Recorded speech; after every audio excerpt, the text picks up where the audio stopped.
Բարի լույս սիրելի ժողովուրդ, ահավասիկ շուրջ 50 օրվա ճանապարհորդությունից հետո հասանք Սուրբ Հարության հանգրվանին, երբ այսօր գիշերը մեր եկեղեցիներում, աշխարհի բոլոր անկյուններում հռչակվելու է մեր Տիրոջ Հարության խորհուրդ ասելով Քրիստոս հարյավի մեռելոց եւ պատասխանելու ենք օրհնյալ է հարությունը Քրիստոսի։ Սա մեծագույն ուրախությունն է, չափազանց մեծ ուրախություն, որովհետև հռչակում է մարդու անմահության մասին։ Մեր Տիրոջ հաղթանակը մահվան վրա, ինչպես նաև այդ միջոցով հնարավորություն ստեղծելով մեզ համար, մարդու համար հաղթելու մահվանը, հաղթելու մեղքին եւ հաղթելու մահվանը եւ այդպիսով հռչակելով իր անմահությունը։ Այսօր, ինչպես պատմում է մեզ ավետարանը, յուղաբեր կանայք ընթանում էին դեպի Քրիստոսի գերեզմանը, ավանդության համաձայն այն օծելու, պատելու խնկով, յուղով, կնդրուկով եւ սակայն ճանապարհին մտածում էին ասելով, թե ով պիտի գերեզմանի քարը գլորի մեզ համար, որովհետև մեծ քար կար դրված գերեզմանի վրա եւ այդպես պատված էր գերեզմանը եւ իրենք էլ լինելով փխրուն կանայք այդուհանդերձ համառորեն ընթանալով դեպի գերեզմանը միևնույն ժամանակ իրենց մտքում պարզապես անդրադառնում են եւ մտածում, թե ինչպես կարող են գերեզմանի քարը գլորել։ Այդուհանդերձ դա չէր նշանակում, որ իրենք չէին մտածում այդ գերեզմանի քարը հեռացնելու մասին։ Հակառակ մտածում էին ճանապարհներն էին որոնում, թե ինչպես են դա անելու, որպեսզի մուտք գործեն եւ ավանդության համաձայն իրենց գործը կատարեն։ Եվ սակայն հասնելով գերեզմանին, տեսան, որ քարը գլորված է։ Մուտք գործելով գերեզմանի մեջ, ինչպես ավետարանը պատմում է, տեսան երիտասարդի, որը հետևյալ խոսքերն ասաց. մի վախեցեք, գիտեմ, խաչված նազովրեցուն Հիսուսին եք փնտրում, այստեղ չէ, հարություն առա։ Հիմա սա պատմությունն է, ամբողջ ավետարանական պատմությունը մեր Տիրոջ Հարության խորհրդի մասին։ Հաջորդական դեպքերն էլ շատ հետաքրքիր են, որովհետև ավետարանն ասում է, որ լսել էին, որ հարություն պետք է առնի, կամ ինքը խոսել էր այդ մասին, զինվորներ, պահակներ էին կարգել գերեզմանի շուրջ, մտածելով, որ միգուցե աշակերտները գան, գողանան եւ ապա այդպես հռչակեն, որ խաչեցյալը հարություն է առել։ Այսինքն խաբեության պատմության փորձեն մարդկանց համոզել, որ իրենք ճշմարտությունն են քարոզում։ Եվ շարունակաբար խոսում այն մասին, որ զինվորները այս բոլոր տեսարանները տեսան, թե քարի գլորվելը, թե հարության տեսարանը եւ այլն, եւ գնացին եւ պատմեցին քահանայապետներին եւ բոլոր նրանց, ովքեր պատասխանատու էին,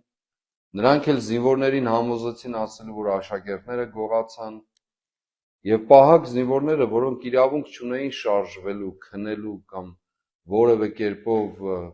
թողնելու գերեզմանը, աչքաթող անելու այդ գերեզմանը, կամ այն կետը, որտեղ իրենք հսկում են, զարմացան, որովհետև չեն կարող այդպիսի բան ասել։ Պատիժը անխուսափելի էր լինելու։ Սակայն նրանց համոզեցին ասելով, որ մենք կուսակալին էլ կհամոզենք, փողով կհամոզենք, շատ փող կտանք նրան, եւ այդպես էլ արեցին։ Եվ խոսվեց ստի մասին, որ աշակերտները տարել են, փողով համոզեցին սուտ խոսելու մասին, շատ փողով, ինչպես ավետարանն ասում է, եւ շարունակում է ասելով, որ այդ խոսքը կամ այդ սուտը տարածվում է մինչև այսօր։ Մի քանի դրվագներ են այստեղ։ Առաջինը մարդկանց մտածումը, ովքեր դժվարության հանդիպելուց, մեծ խոչընդոտի առջև կանգնած լինելուց, մտորում են, թե ով պիտի այդ խոչընդոտը վերացնի իրենց համար։ Այդուհանդերձ, մտածելով հանդերձ, իրենց մտքից չեն հեռացնում այն հնարավորությունը, որ հենց իրենք են անելու դա։ Երկրորդը, չափազանց կարևոր, երբ մարդիկ հայտնվում են մի իրավիճակում, որտեղ իրենց համար հարցականները շատ են, անորոշությունը շատ է, եւ հստակ պատկերացումը չունեն, թե ինչպես է դա տեղի ունենալու կամ ունեցել, որևէ իրադարձության մասին է խոսքս։ Եվ հանկարծ հնչում է խոսքը. մի վախեցեք։ Բացարձակ մի վախեցեք, ինչ իրավիճակում էլ գտնվելիս լինեք, որովհետև դուք փնտրտուքի ճանապարհին եք եւ այս պարագային ուղակի մեջ բերելով խաչեցյալ Հիսուսին եք փնտրում, նրան ում թվացյալ սպանել էին, բայց այստեղ չէ, հարություն առավ։ Եվ մի վախեցեք, որովհետև ձեր փնտրտուքի արդյունքը ի վերջո ոչ թե խաչելությունն է լինելու, ոչ թե այդ չարչարանքը եւ այդպես գերեզմանված լինելը, այլ հարության խորհուրդը, անմահությունը։ Եվ երրորդ, թե ինչպես կարելի է ճշմարտությունը գնել, վերածել ստի եւ այն էլ, ինչպես ավետարանը նշում է, շատ փողով գնել մարդկանց, գնել ճշմարտությունը եւ այն վերափոխել ստի եւ համոզել այդ ստով մարդկանց մնալու այդ ստի մեջ տևական խաբեությամբ։ Հիշում եք նաեւ, որ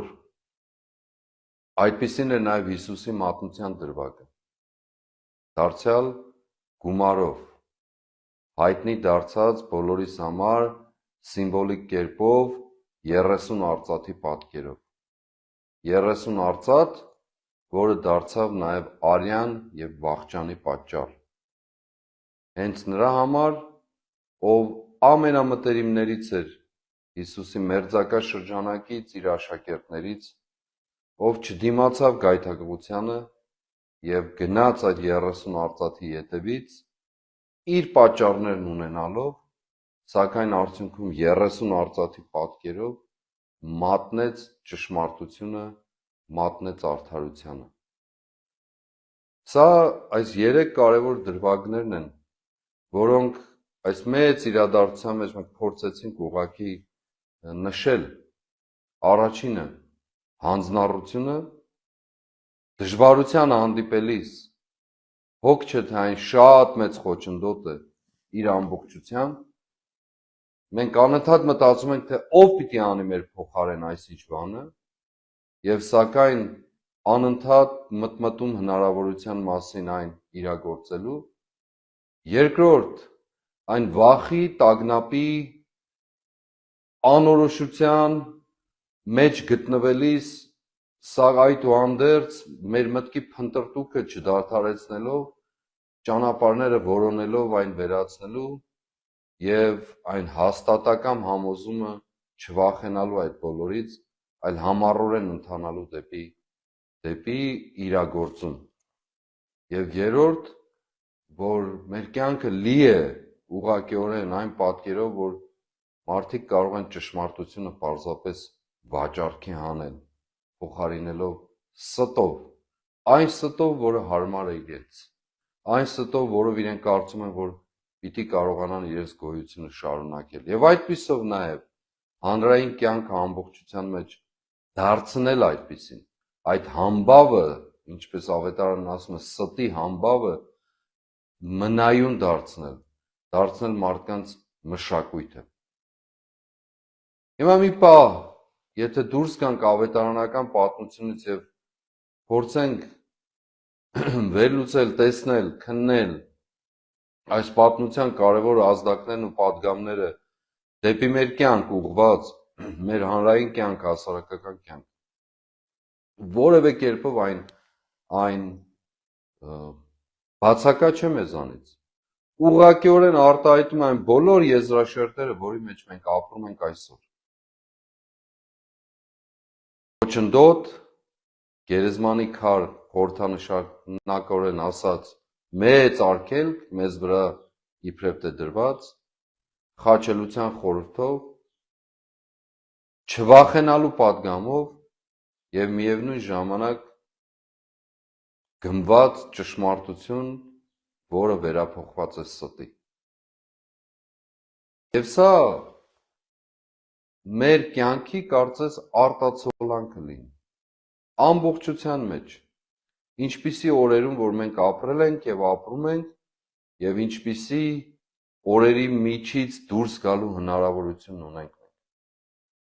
Հարության խորհուրդը, որպես վերջնահանգրվան եւ վերջնանպատակ, մեզ համար հնարավորություն է այս կյանքում ոչ թե խորել մահվան մասին, այլ խորել անմահության մասին։ Սա ամենաիրականն է մեր կյանքում։ Ինչու ենք մենք տոնում կամ նշում հարության խորհուրդը։ Պարզապես,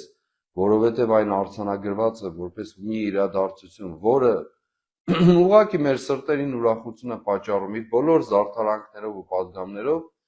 թե իրականորեն խոսում է մեր կյանքի եւ մահվան մասին։ Մենք մահկանացու մարդիկ ենք։ Ի վերջո գալու է մի ժամանակ, այն ժամանակն է հասնելու, որ մեզանից յուրաքանչյուրը մեկնելու է այս աշխարհից։ Այ կարևորը ոչ թե մեկնելն է այս աշխարհից, այլ ինչպես մեկնելը։ Ինչ կերպով, ինչ պատրաստությամբ։ Եվ մարդիկ շատ հաճախ մոռանում են, մենք շատ հաճախ մոռանում ենք խորելու մեր մահվան եւ անմահության մասին, խորելու մեր մահկանացու լինելու մասին։ Եվ այդ պատճառով էլ, երբ մենք մոռանում ենք դրա մասին, սկսում ենք անպատասխանատվությամբ ապրել ամենափոքր սահմանափակ ճղճի փոքրիկ երևույթների մեջ, փորձել գտնել մեզ համար լավագույն տարբերակը մեր կյանքը շահեցնելու, հոգ չէ թե այն կլինի ստով, կեղծիքով, զրպարտություններով, ամեն ինչով հանդերձ։ Եվ չենք էլ զլանում, մարդը չի էլ զլանում դրա առջև, մոռանալով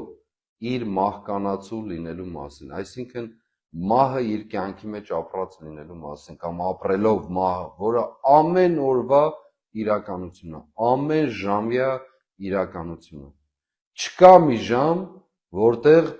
բացակա է մեր մահը։ Չկա ուղղակի այդպիսի բան։ Եվ անակնկալներով մահեր ամեն վայրկյանի մեջ, ամեն րոպեի մեջ։ Հետևաբար ինչ է մնում արդյոք։ Ընտրել այդ հնարավորությունը ինքն իրեն կամ ինքն իրեն հաշիվ տալով, այդ հնարավորությունը փնտրել չմահանալու, պարզ լեզվով ասած, անմահանալու։ Իսկ անմահանալու ճանապարհը մեկն է, թե ինչպիսի կյանք ես ապրում եւ ինչպիսի պատասխանատվություն ես կրում, ինչպես ես սրբագրում քո կյանքը, ինչպես ես կարողանում այդ կյանքի յուրաքանչյուր հանգրվանը արժեցնել եւ ինչպես ես պատրաստ դիմավորելու քո մեկնելու պատմությունը, մահվան պատմությունը, Աստծուն հանդիպելու պատմությունը, եթե նույնիսկ չես էլ հավատում այդ գերեզմանին հանդիպելու պատմությունը, ինչպիսի գերեզման ես ի վերջո ունենալու, ինչպիսի շիրիմ ես ունենալու, մարդիկ նայելու են այդ շիրիմի վրա եւ իրենց անեծքը եւ հայոյանքը տեղան, թե նայելու են այդ շիրիմի վրա, փորձելու որդեգրել քո իսկ ընտրած ճանապարհը եւ օրհնություններ հեղեն այդ շիրիմի վրա։ Սա երբեմն մեզ համար անիրական է թվում, բայց մենք ամեն օր իրագործում ենք դա։ Ամեն օր մեր շիրիմները մեր կյանքի պատմությունն են։ Մեր շիրիմները նաեւ խոսում են մեզ հետ։ Խոսում են մեզ հետ ցույց տալու համար այն ճշմարտության ճանապարհը, որի մեջ մենք փորձում ենք ապրել, բայց ոչ ամբողջությամբ շատ հաճախ։ Ինչը տեղի ունենում մեր այսօրվա կյանքում։ Մենք, ինչպես միշտ ասել ենք, գտնվում ենք այնպիսի իրավիճակում, որտեղ պարզապես մեզ համար խաչելությունը, տառապանքը իրականություն է։ Այդ ճանապարհը չմերժելու մասին է մեր այսօրվա կյանքը։ Մենք իրավունք չունենք մերժելու այդ ճանապարհը, բայց իրավունք չունենք նաև այդ ճանապարհից հրաժարվելու գնով հրաժարվել հարության խորհրդից։ Չկա հարության խորհուրդ, հիշեք միշտ, սիրելի ժողովուրդ, առանց ամբողջական ընդունելու քո խաչի ճանապարհը։ Չի կարող լինել, եթե չկա խաչի ճանապարհ, չկա նաև հարություն, չկա նաև անմահություն։ Այն բոլոր գաղափարները, որով մեզ փորձում են կերակրել, որոնցով մեզ փորձում են կերակրել, մարդու պարզապես սահմանափակ կենցաղային ժամանակահատվածում խոտի կամ կենդանու որակի աստիճանի կյանք ունենալու մասինը ուղղակիորեն մեզ զրկում են անմահության տեսիլքից